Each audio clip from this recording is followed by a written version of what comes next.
Hello everyone and welcome to WGBS TV Live and Happy New Year. Welcome to 2021. My name is Steve Eunice. In this, our January 12th, 2021 show, our first for the year, we're going to be covering a range of topics. We're going to talk about everything that's happened since our previous show at the end of 2020 and to let you know how you can get involved and how you can be part of tonight's show, let me introduce you to my co-host, Mr. Michael Bailey. Hey, Mike. Hey, I was just dealing with the fact that I did not turn the sound off of the YouTube part of it, and suddenly I had a very loud Super Friends theme playing in my ear, so sorry about that, folks. Hey, everybody, it's 2021. We made it. So, not that it's been much different or better than 2020. No, it's like most years. The real, what's going to define it doesn't usually hit till about 2 months. And thankfully, nothing has happened here in the United States. Nothing at all. Been, super quiet. Not that I'm scared or anything, but we're not here to talk about all that. We're here to forget about all that. We're here to talk about Superman because WGBS Live is all about the Man of Steel. And we want to hear from the Man of Steel fans. Well, maybe that's not the way I want to say it. Superman fans. Because Man of Steel is kind of a loaded term now. Superman fans that are watching us live right now on YouTube. Now, here's the thing. I don't know if this is going to happen tonight, but most of the time, we do try to take calls in the middle of the show. And we do that in a very simple way. You're going to need Skype. So you're going to get on Skype, search for Superman homepage, and send us a message saying you'd like to chat with us live tonight. Now, couple things. Message us. Don't just call. That can kind of screw things up. And secondly, and more importantly, if you are using an external speaker to watch WGBS Live, please turn that down. Because that can get kind of wonky because we're on a delay. But yeah. Other than that, we want to hear from you. Exactly. And for those of you tuning in live via YouTube to watch tonight's show, we invite you to join in with fellow fans. Post your comments, ask questions in the chat, the comments there on YouTube. Get involved. Michael and I will react to those as the show goes on. And if you want your comment or question featured on the screen live during the show, feel free to post a super chat. All you have to do is click on the $ symbol below there. A slider will appear. You decide on the dollar amount you want to donate, and we will feature your comment or question on the screen as the show goes to air. And a huge thank you to our sponsors and patrons, Douglas Meacham and John Patrick Van Pelt. Now, if you want your name or business featured as a sponsor of the show, simply click the join button below, and there are different levels of perks that you can select from. Michael, 2021, I saw someone, I've seen them everywhere there's so many memes and things going around. Someone said, I've tried the 7-day trial of 2021, not happy, I want my money back. Yeah, it's been a little scary. The season finale to A Certain Presidency is shaping up to be even crazier than we all thought it was going to be. A cliffhanger. It's just like there's still a week to go. But no, it's actually been interesting for me because I was telling you this before we started tonight. I've been dipping back into comics a little bit.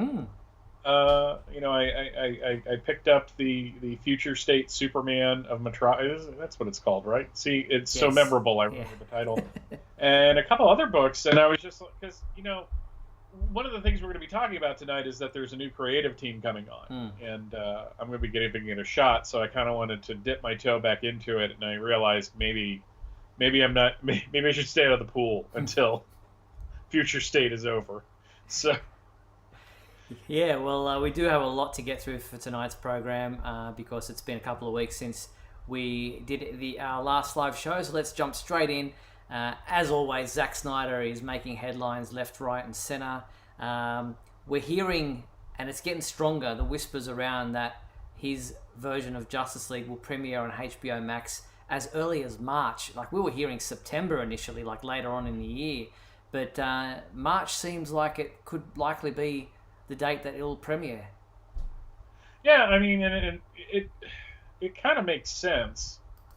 I know that they're doing a lot of work on it, and that they were filming, 4 minutes of extra footage and all that. But a lot of it was already shot, so Mm. now it's just a matter of assembling it and such. Mm-hmm. So if you're gonna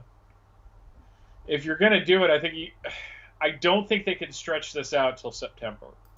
From their announcements and all the trailers and all that, I don't think they could keep the momentum up. I think the Snyder fans can on Twitter, but in terms of getting other people to watch it, I think putting it off. It's just like if it hits in September, it's just like, oh yeah, that was happening. Yeah, yeah. So it makes a lot of sense. Yeah. And we're also hearing rumors and whispers about digital releases, Blu-ray releases, physical releases. So that seems inevitable. I can't imagine why you wouldn't release something physically down the track, because it just means more money streams for Warner Brothers. Yeah, I mean, why would you put all the money into doing this just to stream it? Yeah. Why wouldn't you do a Blu-ray with a nice box set and do the steel book and all and the that other may things come out in September. That would be plenty of time from March till September for it to stream, for people to sign up to HBO Max, to do the subscription thing, and then a physical copy comes out and people just go out and buy it as well. Yeah, and for me, I'm the type of person that will buy a physical copy and still watch it on streaming just because it's more convenient. So that it being in physical media does not preclude it from being successful on streaming as well. Yeah, for sure. All right. Zack's also participated in a recent interview with Comic Book Debate podcast. I'd never heard of these guys. It looks like 4 Indian guys or Pakistani or whatever they were, but I apologize, I didn't actually look through who they were. But I'm thinking, God, we should be able to get him on this show. We'll have to try harder. I don't. You know what? We're not going to be mean to him. No. And to be honest, we haven't asked him, so it's not like he's going to wait. Knock on our door. We have to obviously reach out to him. Yeah, but it's just like, I have had some very strong opinions, but just because I don't like his work doesn't mean I don't like him as a person. Yeah, and let's be honest, there's a lot of questions as Superman fans that we would be asking that general Justice League fans or movie fans might not be interested to know. So definitely something on our bucket list. But as I said, I was just about to say, it's not like I'm going to go, Zach, thanks for coming on the show. Really great. Why do you hate Superman? No, that wouldn't be our first question. Not mine anyway. But let's look at this interview that he did with the Comic Book Debate podcast. He spoke about the fact that, Justice League was intended to be more than one movie, that there was, ideas for down the track for sequels, but that's not happening anymore. Here's what he had to say in regards to that question. But I'm busy. I got a lot going on. So is it my, is it cool that the fans have so much faith in sort of in the trajectory? Yes, it's amazing. And I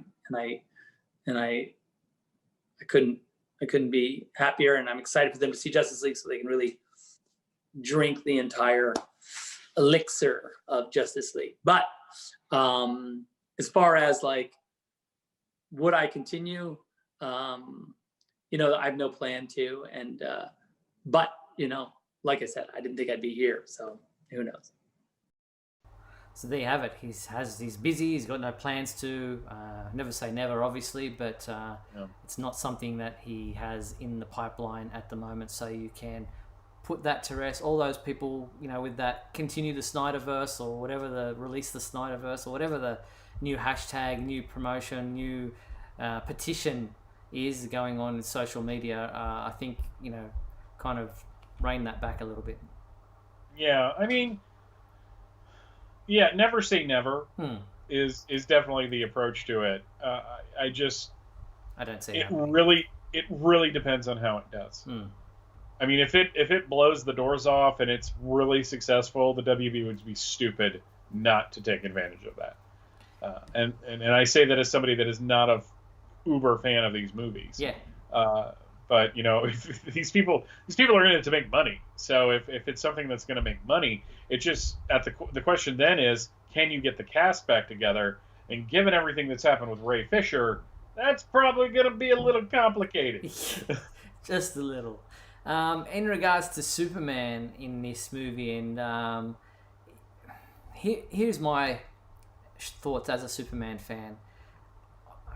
I don't think Zack Snyder's Justice League is going to be as popular with Superman fans as the theatrical version of Justice League. Now, hear me out. I'm not talking about DC fans. I'm not talking about people who are DC fans and happen to like Superman. I'm talking about fans like myself, like you, who are Superman fans first and foremost, and then DC Comics fans after that. Superman is the character that we come to when it comes to comic books. He's our first and foremost, and everything else is by the by, or also rans. Well, for me anyway, and for a lot of Superman fans who visit the Superman homepage or tune into this, possibly they're the same way. Zack Snyder has admitted that we were not going to get the colourful, classic, upbeat Superman that in this version of his Justice League that he would have intended to get to down the track had he been able to, or had he planned on doing for future films. Here's what he had to say, and then I'll get your thoughts on that whole thing. Here's what he said about no classic Superman in this version of Justice League. The sort of final step for Superman is kind of his real return, or his real sort of coming into what I would consider like almost like the classic Superman. And that's, so we don't really get it in this movie, like the classics. You still like, he waffles on a bit. He's obviously can't get his thoughts straight a lot of the time when he's talking, but he just says, yeah, he would have had a whole trajectory of, a full circle for Superman to come back to the classic, colourful version down the track, but we won't get it in this film where we did in the theatrical cut. Yeah, and here's something that I think is systemic with the DC approach to how they do their movies, and to a certain extent how they do their live action shows as well, with Supergirl being kind of an outlier and Flash sort of being an outlier. But it seems like there's this push of wanting to do the character before the character is the character. Like, if you look at Batman Begins, it is a Batman movie, but it's a movie about how Batman becomes Batman. So you see him in the costume about halfway through, but he's not Batman until like the end of the film. Mm-hmm. All the trappings that you're coming to the party for. Man of Steel was a Superman movie about how Superman gets to the point. Even though he was in the costume and doing things, they took 2.5 hours to kind of explain how we get to the point where he puts on a pair of glasses and goes to the Daily Planet. And because there was no intermediary movie between Man of Steel and Batman v Superman, we never got to see that Superman being Superman. We got to see the Superman getting created, and then we got to see the downward slide where he dies, and then we see him come back in the Justice League director's cut. So the fact that in his mind, of the way he conceived the film, Justice League was going to be like, okay, we're gonna show Superman, but he's not quite there yet. It's just like, at what point do we get there? And will we care by the time we get there? The fact that he's in the black costume for this entire film baffles me. It baffles me. And I know there are so many people that are excited for this. And as always, disclaimer, I'm not trying to take that away from anybody if you're excited to see him in that costume. To me, that costume has a very specific meaning. And so seeing it like throughout the entire film, at the creation point of the Justice League, where you kind of want these characters to be enrolled. when the Justice League forms, I want everybody to be kind of like either at the, starting their A game or at their A game. Not Flash before he even calls himself the Flash. Not Aquaman before he's found his true destiny. Wonder Woman, yes, after World War One, but of course now we got to factor in Wonder Woman 84, which I haven't seen yet. So it's just like the fact that he's having the black costume throughout the entire film just says to me that this is the Superman that he wants to deal with, and it's probably going to be enjoyable. I'm probably going to hate parts of the movie, and I'm probably going to like parts of the movie, because that's how Batman v Superman went for me. But it's just like, to sit there and say, okay, this is the Justice League. The Justice League. And I know people hate it when you compare it to Marvel, but when Marvel had the Avengers, yeah, it was about them getting together. But holy crap, were they the classic versions of the characters when they were in that first movie? Yeah.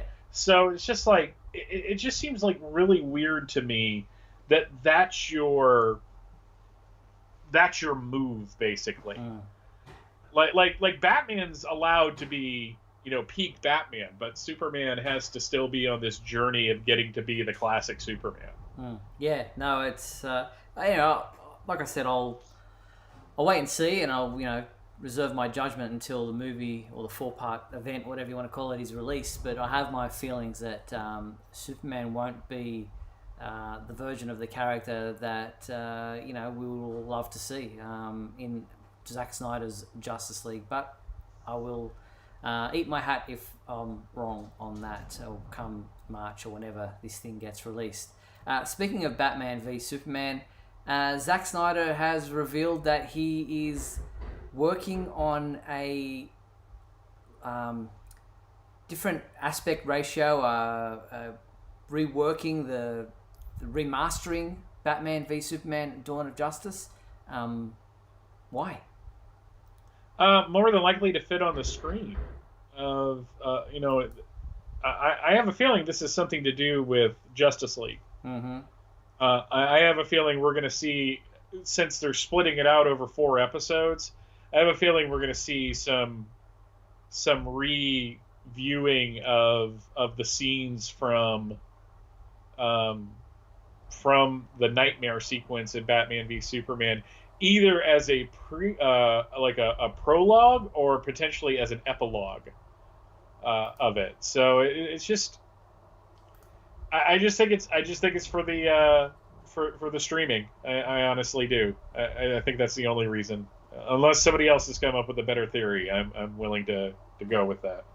Yeah, I'm guessing the color grading, the aspect ratio, all that kind of stuff is to tie in closer with his version of Justice League. I don't think there's anything different. We already got his Ultimate Edition, which I think is a better movie than the theatrical version. But we'll wait and see if anything happens with that, or what's announced with that when Justice League premieres on HBO Max. And speaking of online petitions, as I was saying before, there was some for Zack Snyder's movie universe to continue.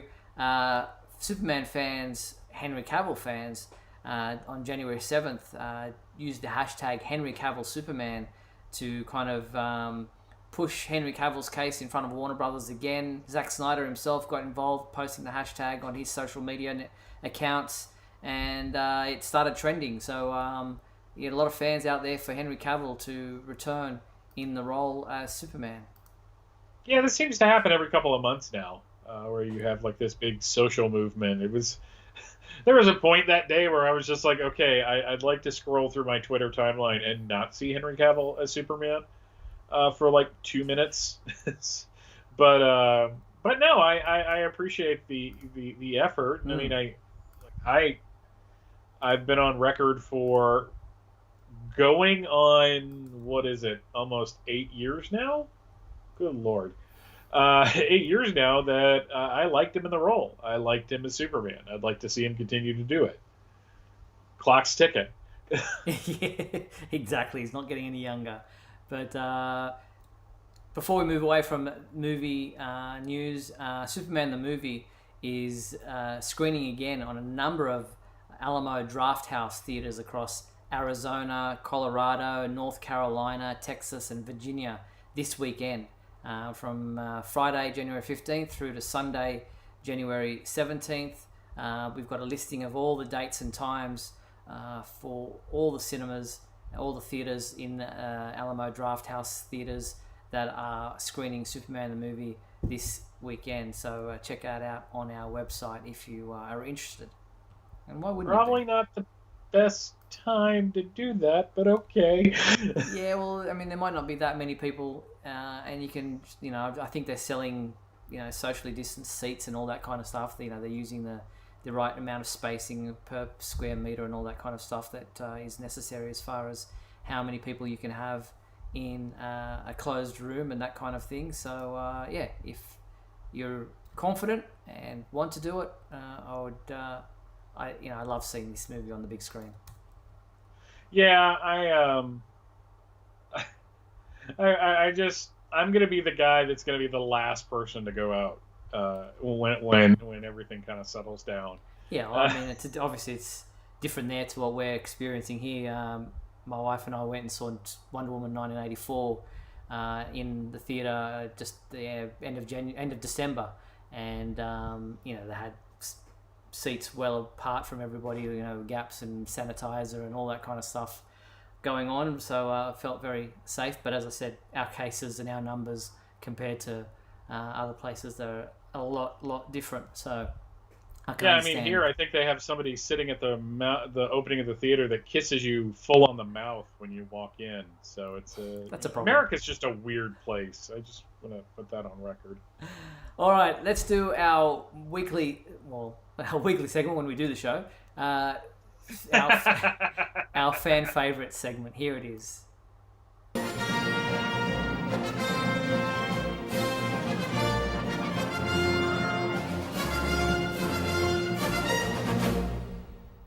All right, our fan favorite question from our previous show was what, Michael? What Superman-related items did you get for Christmas? And Jack Rocha is the first to answer. He says, Happy New Year. For this Christmas, I received the All-Star Superman Absolute Edition, which I will point out, this isn't in Jack's thing, I will point out, is one of 2 Superman Absolute Editions. Yeah. There you go. Wow. I mean, why aren't there more? I mean, I know the answer to that question, but... So, interesting. That's a pretty good gift. Yeah, that is a good gift. Yeah, nice. That's very nice. Okay, next up we had Adam Gillespie, who sent me this image saying, Happy New Year. This Christmas my family spoiled me with Superman for All Seasons, which I've never read. Really looking forward to it. Bendis' Man of Steel and a first couple of Superman and Action Comics volumes, the new Lois Lane and Jimmy Olsen trades, and Lois and Clark Season 4, and the theatrical serials from 1948 and 1950 on DVD. That is a great haul. That is a good haul. Well, maybe not the Lois and Clark Season 4, but I like it. I don't know. It's going to finish off his collection. I honestly, I didn't pay for mine. So, I mean, I didn't steal it. It's just I didn't use my own money for it. And I didn't steal somebody else's money to buy it. It was a gift card. Stop judging me, everybody. No, but I mean, For All Seasons, which is a fantastic story. Bendis' Man of Steel, which I enjoyed at the time. And the Jimmy Olsen trades and all that. I mean, he cleaned up this year. Yeah, he did. Well done. I sadly did not receive any Superman gifts this Christmas, but to be fair, nobody knows what to buy me anymore. They probably think I've already got it, so yeah, that's a difficult one. And I don't think you got anything either. You didn't really do Christmas presents this year. We had a really low key Christmas. I mean, everybody did. I was really working a lot more than I normally do, and we just weren't in the mood. Yeah. I mean, we didn't even do our usual like binging out on silly Christmas Hallmark movies this year, because it was just like, I can't watch the woman from the city who's in a job that is sucking her soul, meet the handsome guy that she may or may not have dated in high school, and his kid because he's got a dead wife. I mean, these things are pretty predictable. Yeah, they are. They're very cheesy. But we watched a few. My wife likes them, but they're after a while they just become very pedestrian and very predictable. But that's the fan favorite segment for this week. Thank you to Jack and Adam for responding. Glad you enjoyed your Christmas presents, and we look forward to receiving more responses when we ask this new fan favorite question, which is, what is your favorite Superman novel? There's been a few over the years. Way back in the 1940s was the very first one, The Adventures of Superman, I think it was called. Some great novels out there. So it's going to be really difficult, this one, to pick personally. Do you have a favorite, Michael, in mind? Oh yeah, I know. Like I like a lot of them. There's one that's my absolute favorite. Okay, so send in your responses to the fan favorite segment of our show. There is the email popping up on your screen there, info@supermanhomepage.com. Send your photos and your responses in to the fan favorite segment. Let us know what your favorite Superman novel is when we return to this segment come next week. All right, so let's take a break, play a few messages, come back on the flip side to talk TV stuff, because we want to go through the trailer for Superman and Lois, or a teaser. We'll be right back after these messages. Don't go anywhere.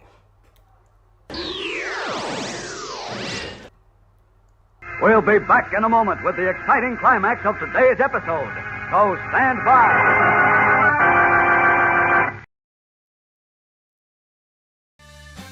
If you're enjoying WGBS TV Live, then please like and share this video with your family and friends. Also, if you'd like to subscribe to our YouTube channel, you can click on the bell to receive notifications whenever we post a new video. You can also join our YouTube membership program. Just click the join button below. Or you can become a patron and support our website by visiting patreon.com/Superman homepage.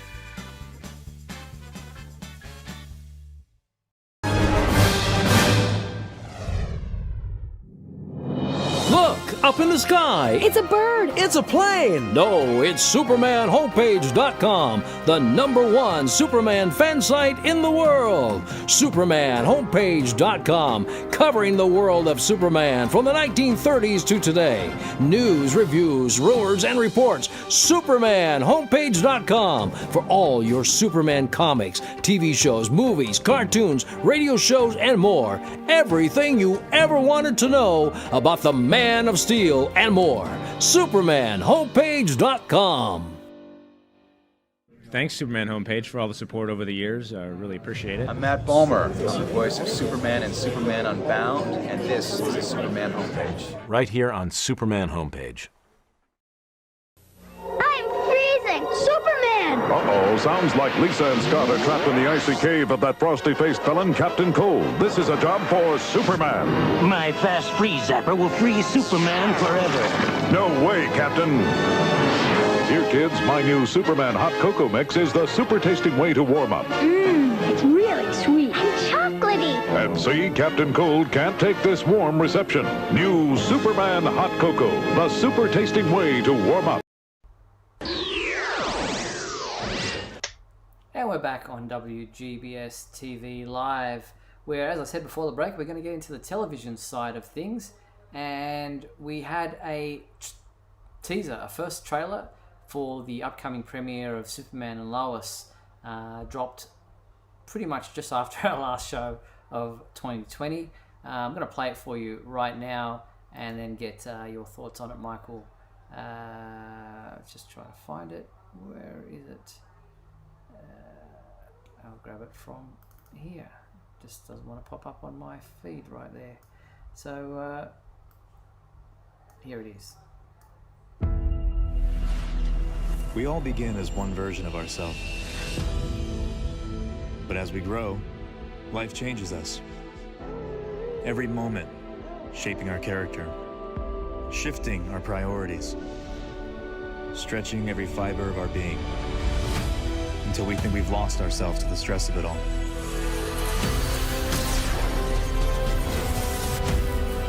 But that's not true, because under the torn fibers is a stronger person, forged like steel, with the courage to fight for those we love. And what we thought was lost can be found in family.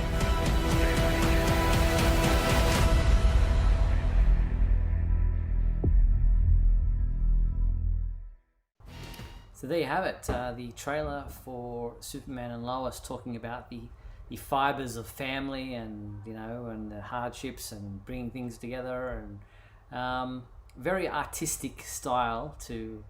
I heard a lot of complaints about how bad the CGI was. I think it's an intentional style. It's not necessarily, supposed to be that crisp and clear and defined. But your thoughts? I mean, it's really hammering home the themes of the show is going to be about family. Yeah. Which is kind of a different take with Superman. Because, when you look at the other Superman shows that we've gotten, Lois and Clark was all about the romance. And Smallville was all about the journey. And the Adventures of Superman television series in the 50s was all about the Adventures of Superman. It was kind of in the title. They didn't bury the lead there. But this one is about Superman and Lois. And it's about the kids. And because of that, you can't have kind of a more traditional type teaser trailer. And it is a teaser trailer. Bitsy Tulloch on Twitter was talking about how they had only gotten through filming about half of the pilot by the time that thing was cut together. So there's going to be more of a full trailer coming at some point. Soon. But in terms of kind of getting people excited, if my social media timeline is any indication, it certainly did its job. Yeah, and like I said, it's just a teaser. There's not much to it other than the themes in there are very strong as far as family are concerned, and if that's an indication of the type of episode stories we can get, I'm all for it. We need something a bit more wholesome. In this day and age, and family dynamic, I think could be something interesting and different for a change. To quote another comic book franchise, with everything coming to light, maybe we need a little old-fashioned, and having kind of a more traditional take on the character. And it's not like you don't have another option, because the Justice League movie is coming soon. So exactly. It's just like, You're gonna have it, y'all.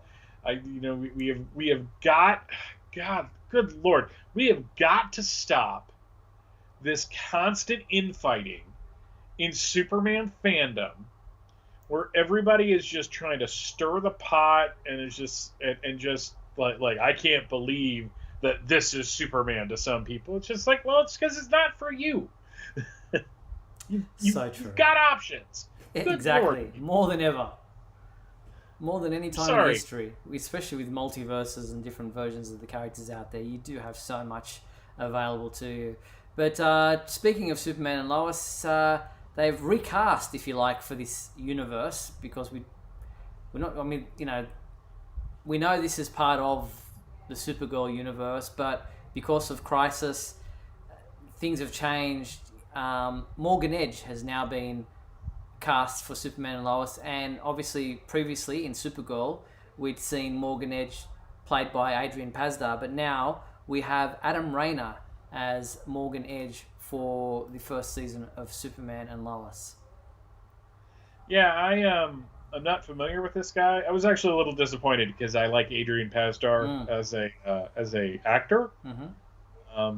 Given things I've heard about him personally, maybe I wouldn't like him as a person, but I liked him in the role. I thought he was really good for. He really fit that character.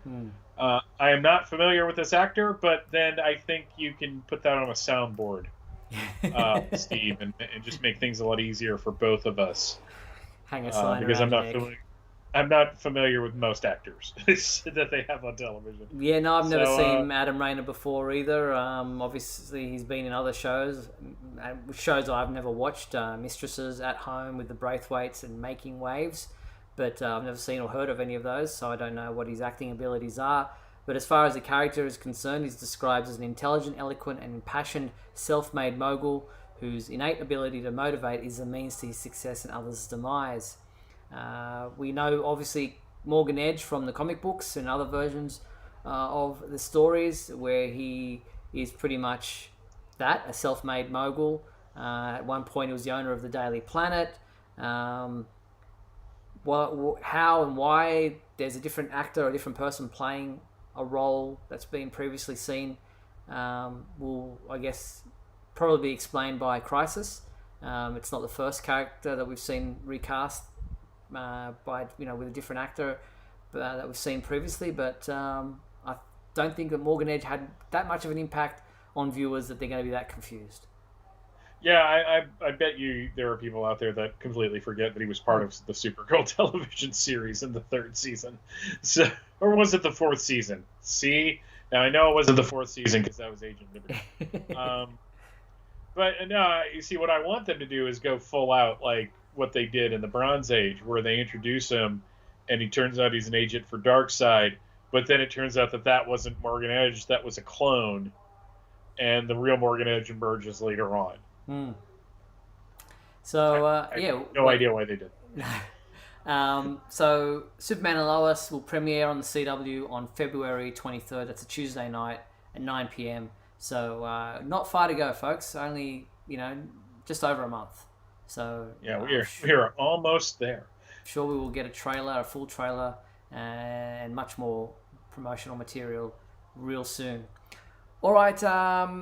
Speaking of television actors and the like, Tom Welling, Brandon Routh, who is both a movie and TV Superman, as well as George Newbern, the voice for Superman from Justice League and Justice League Unlimited animated series, are going to be part of a Superman virtual experience hosted by GalaxyCon, and that will be taking place on January 16th, so a couple of days away at 4 p.m. Eastern Time. This is an interesting, these virtual cons, the way that things are going lately. You can join Brandon, Tom, and George for a live stream Q&A, video chat 1-to-1, and get personalized autographs. All you have to do is head to galaxycon.com, I think it is, and yes, galaxycon.com, and you can find out more details about the live stream Q&A and the 1-to-1 video chats and more. If only I had the money and the Saturday off. Which is more to the point. Yeah, it would be kind of cool to have like a one-on-one video chat with like George Newbern or Brandon Routh. Well, I've sat down with a one-on-one with Brandon Routh for an interview, so in person at Superman Celebration a couple of years back, and he's such a gracious guy. He's got so much time and effort to just be there with the fans. He's a real gentleman, as are his parents. They're real wonderful people. They sat in the background as we conducted the interview. But George Newbern and Tom Welling would be interesting interviews. Yeah, I heard Newbern on Rosenbaum's podcast when he had a Justice League reunion. Mm-hmm. And he sounds like a really interesting person. More of a Batman fan, but we're not going to hold that against him. You get cast in roles doesn't mean you're always going to be a fan of the character that you're playing. It just works for some people. Although Tim Daly takes it the other way. See, I'd be the one to ask him about paramedics, and then he would probably not even remember that he was in that movie. So, which is odd because he was in that movie with Christopher McDonald. Okay. Who's the voice of Jor-El. So that's just how my brain works. Everything does. Darn it. All right, to the comic book side of things, and again, directly after we had our last show, they dropped the creative teams coming on board. Like the next day! They did, I know. I had people emailing me, messaging me saying, "Oh, you should do another show," because they've just. I said, "Look, hey, these things can go on. We'll get back. We'll get to it. Don't worry. It's not time sensitive. They're not coming back on. They're not coming on until March. These comic books, so we've got time to talk about them and process it. But we have writer Philip Kennedy Johnson and artist Phil Hester teaming up for the 2-part tale, The Golden Age, in March. Plus the backup series Tales of Metropolis begins in these books. They're both involved, or Phil Kennedy Johnson is writing the Future State Superman Worlds of War through January and February, and then comes on for this for his duration of writing the Superman and Action Comics titles moving forward from March, which I'm excited about it. This will be interesting to see, what they have planned, because they've got something else up their sleeve that they haven't announced yet. Somebody's challenging me in the Flash chat, so I got distracted there for a second.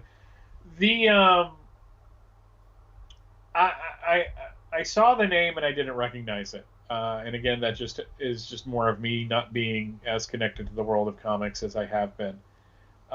Everything in the interview said good things to me. Mm-hmm. Of course, I felt the same way with Bendis when he was coming on, so maybe I shouldn't trust myself on that. I like the idea that they're going to have different artists. It's not that I don't like having a single artist, but getting Phil Hester to draw Superman is not a bad thing.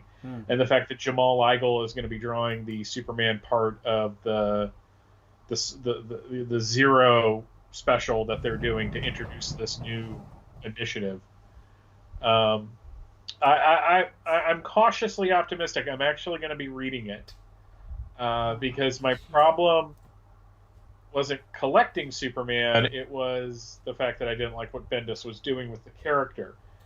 I'm going to be intellectually honest. I got to give the new guy a shot. If I don't like it, I'll stop. But at this, but I won't know that until I read a couple of months of the new material. So it's not like I'm making this big announcement that I'm coming back to the character. I'm just going to be picking up the books, and if I don't like it, I'll drop it again. But he certainly seems to like the character, which is good. The thing that gives me pause is there were comments in his interview where he was just like, we're going to take the character forward. Every time they say that, it ends badly. Like, literally every time they say that, it ends badly. It ends with them, having to go back. It's just like, why are we, at some point, we got to get off the hamster wheel. So, but I'm going to like I said, I'm at least going to give it a shot.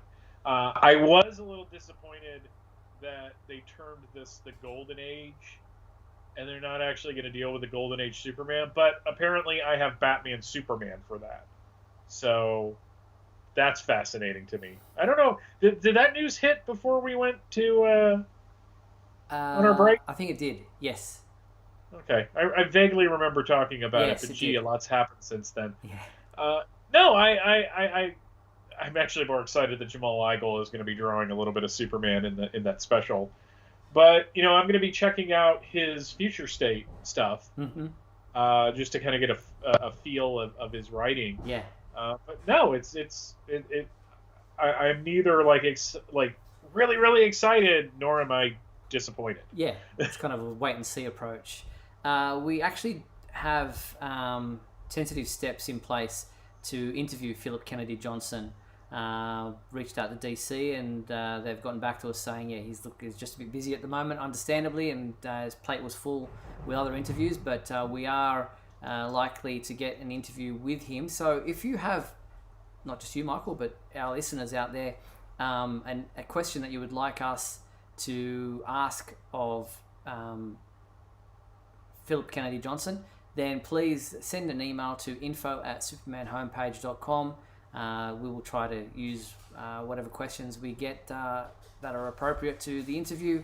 Obviously, we can't use them all, but if you've got a question that you would like us to ask Philip, then please feel free to email me at info@supermanhomepage.com, and we'll try to use those in the interview. But we're going to try to get him live on the show here, but it seems unlikely to, the schedule, he'll be available for that hour on a Tuesday night. But we'll give it a shot. We'll give it an email interview instead. So feel free to send your questions in. But it says here in his quote, this is just the tip of the iceberg of what we have planned together. Stay tuned. You will not want to miss what's coming. And it says here on a special that he will be reuniting with Mikhail Janin on a special Superman project still to be announced. What does that mean? I don't know. But yeah, we hang on to see what will happen. He starts his run on Superman number 29, which is drawn by Phil Hester, and with art, he does the cover as well. And then also Action Comics 1029 with art again by Phil Hester, and Eric Gabster is the other artist helping out. But there are backup stories they're in there as well for these books, which seems to be the way they're going with the Future State things as well. They had these backup stories of other characters, so it seems to be a little gimmick that DC are trying to kind of expand the universe a little bit by making you, well, you don't have to, but read these stories about other characters in the universe that are maybe impacted by the main story.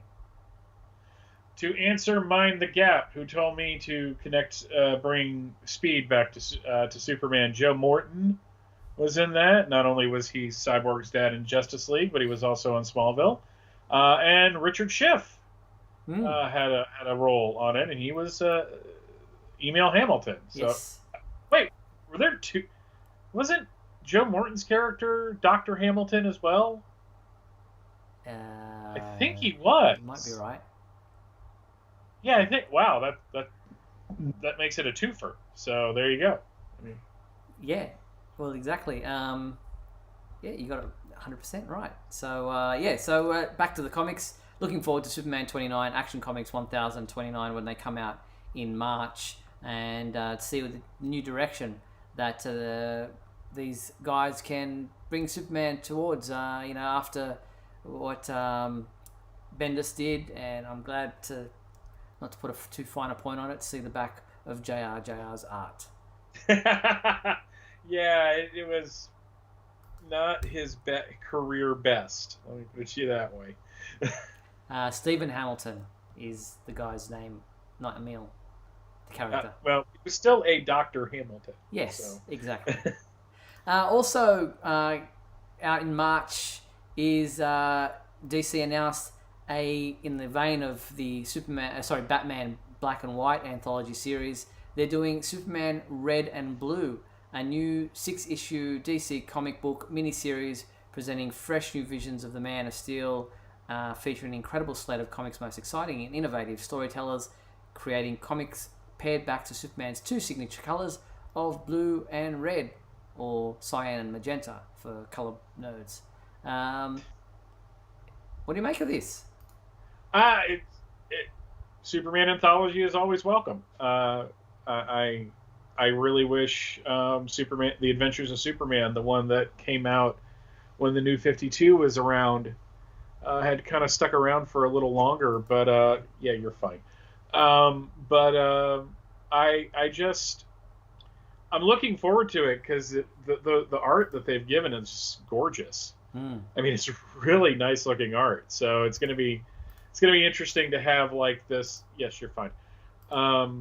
You're going to be having this, like ongoing Adventures of Superman, but then you're going to have this whole anthology thing where if you just want to dip in and read like, random Adventures of Superman, you're going to have your chance to do that. So now this is what I'm confused about. Is it going to be like in shades of red and blue? Yeah. The art? Okay, yeah. So that's an interesting way to do it. That's going to really change the framing of the story because it's not going to be like full color. So that's kind of a cool. This is a cool experiment. Let me put it that way. No, I agree with you. I'm looking forward to seeing how that one goes, and it's like it's a bit of a standalone thing that you can enjoy, because the DC universe, let's face it, is a very confusing and convoluted place with the multiverse and destructions of Metalverse and dark metal and all these kinds of things taking place. It's, if you had to try to explain to the new reader what was going on in recent months, you would have a hard time putting it all in a straight line, so to speak. But the next phase of the DC universe takes place from March with the release of Infinite Frontier number 0, This is a 64-page one-shot that sets the table for new tales, talent, and characters for 2021 and beyond.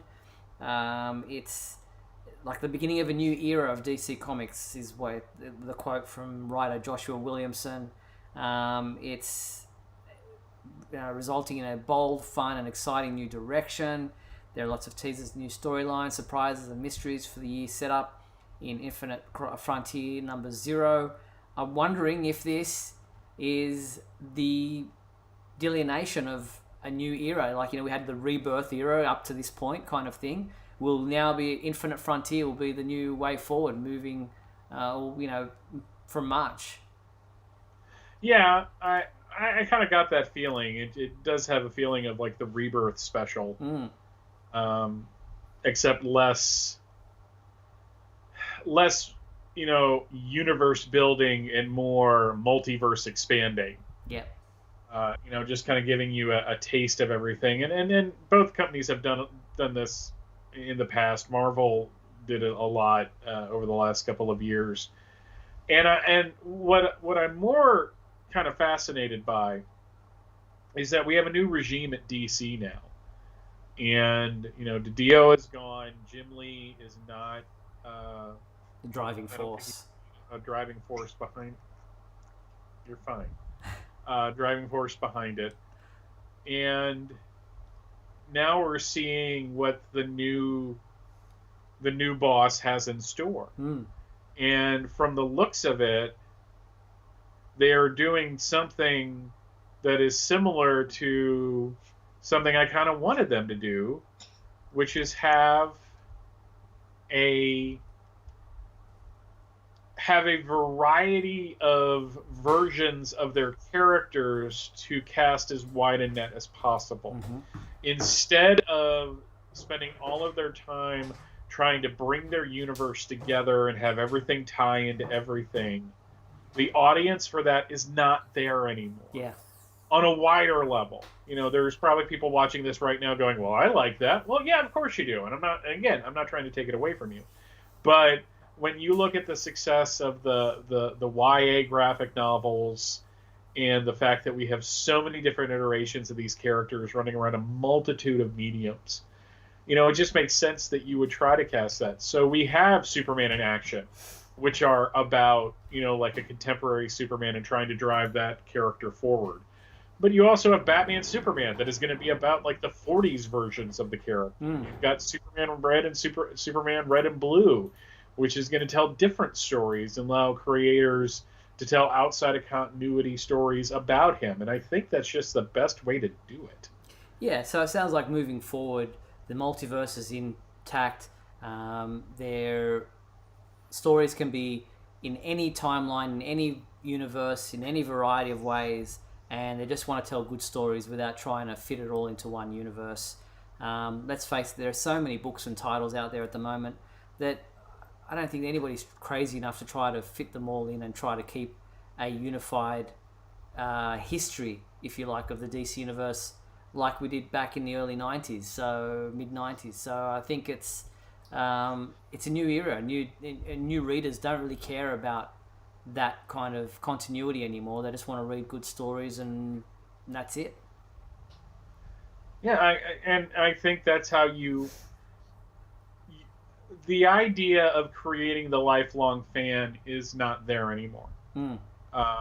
It's just not. I mean, you're going to have them, but I really don't think that the current generation, with their hula hoops and their Dan Fogelberg records, are going to, want to do that.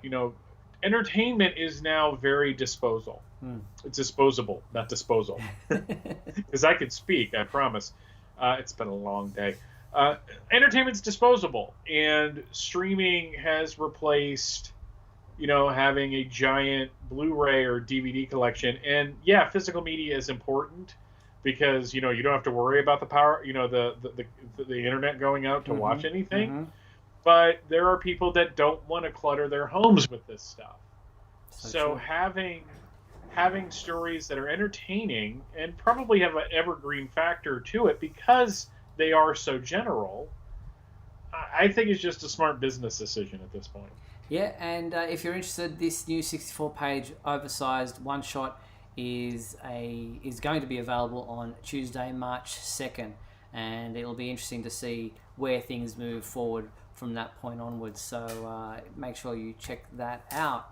All right, as for comic books available this week, let's go through them quickly. Here's what Superman fans can look forward to. We have on a deceased Dead Planet #1 4th printing. Didn't realise it was that popular, but it's gone back to its 4th printing. On the DC Future State side of things, we have Future State Justice League #1, which is available in a variant cover and also a Wonder Woman tribute cover.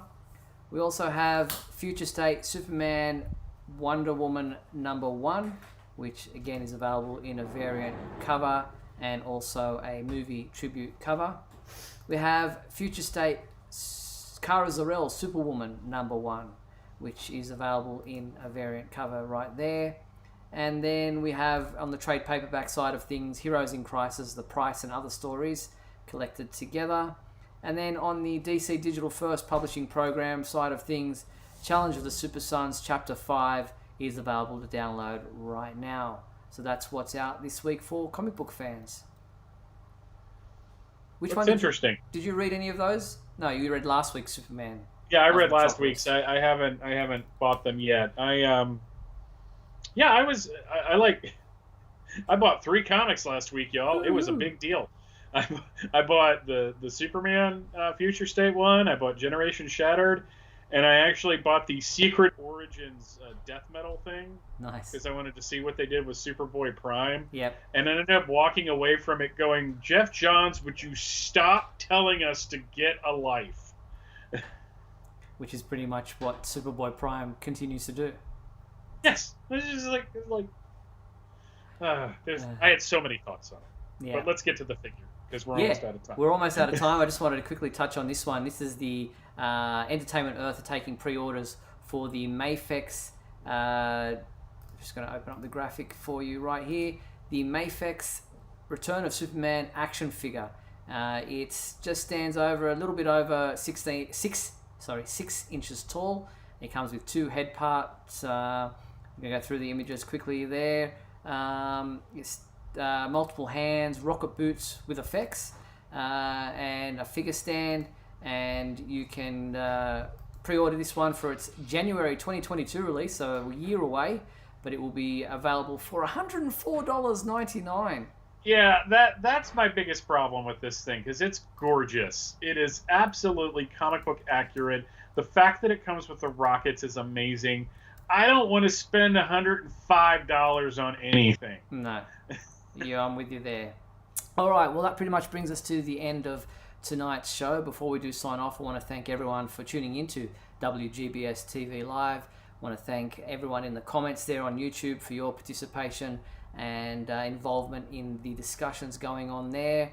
And thank you to our sponsors and patrons, Douglas Meacham and John Patrick Van Pelt. And remember, if you want to sponsor the Superman homepage, please head to patreon.com/Superman homepage, or you might like to become a Superman homepage YouTube member. All you have to do is click the join button below. Now, the complete 1-hour video of tonight's show will remain available on our website and our YouTube channel. If you'd like to watch it back in full, or perhaps you missed part of the show and tuned in late, you'll be able to watch it in full at those locations. But we'll be back next week on Tuesday, January 19th at 7:30 p.m. Pacific Standard Time for another edition of WGBS TV Live. Look forward to talking to you then. Until then, be sure to check out supermanhomepage.com for all your daily news updates on everything surrounding the Man of Steel. I'm Steve Eunice. Thank you, Michael Bailey. Thank you, Steve, as always. And on behalf of Michael and I, thanks for watching WGBS TV Live, brought to you by supermanhomepage.com. Bye.